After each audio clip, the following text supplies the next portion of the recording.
back to another video. Today I'm going to be showing you how to fix startup issues with the help of advanced startup opposite to the reset option. You should surely try this before you go to the reset. So let us see how to do it.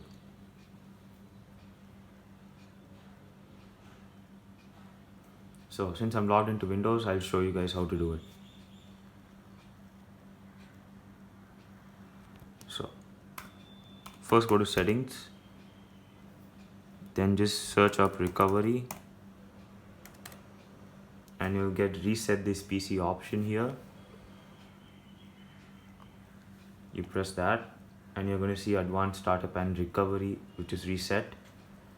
So what we want to do is press this restart right below the advanced startup option. So let us press it.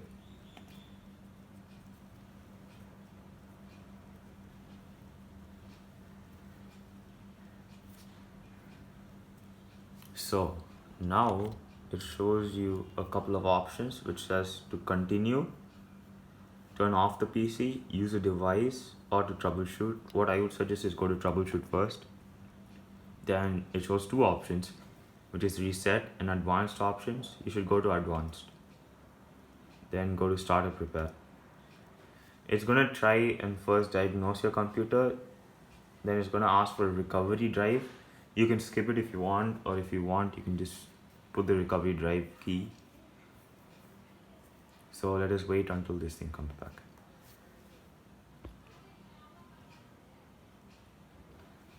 Okay, here you go. So this is the startup repair which asks for the recovery key. You can skip the drive.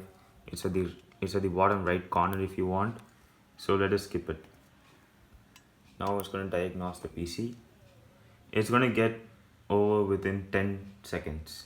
This is a really fast diagnostic tool. So it says the startup couldn't repair anything because there is no problem in the computer. So it says shut down or advanced options. So if this doesn't solve your problem, you should go to advanced options and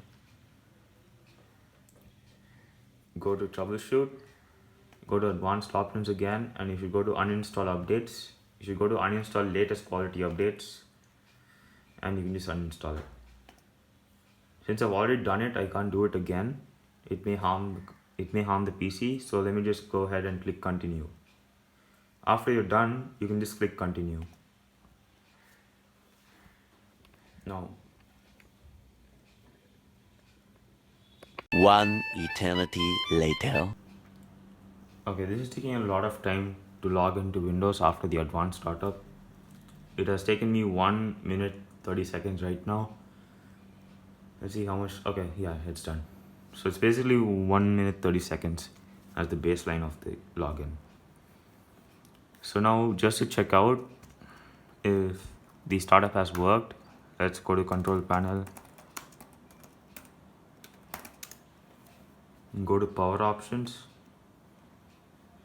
Let's go to choose what closing the lid does, and you'll see a set of instructions here which says turn on fast startup or the other checkboxes. I have off the turn on fast startup checkboxes because it was interfering with my laptop.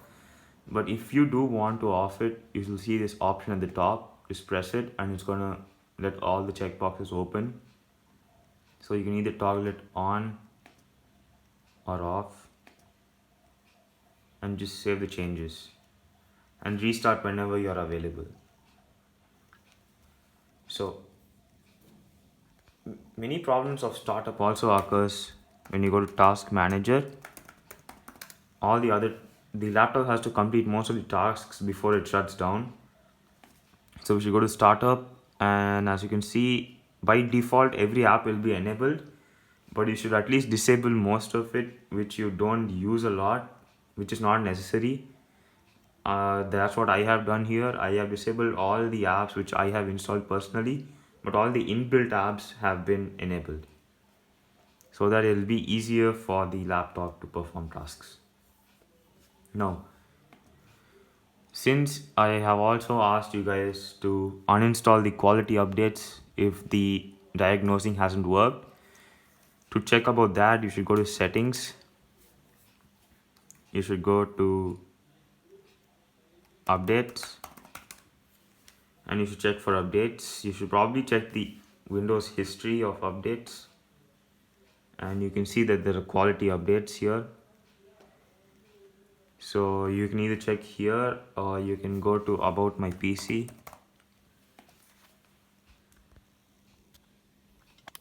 and you can see I have updated to 21H1,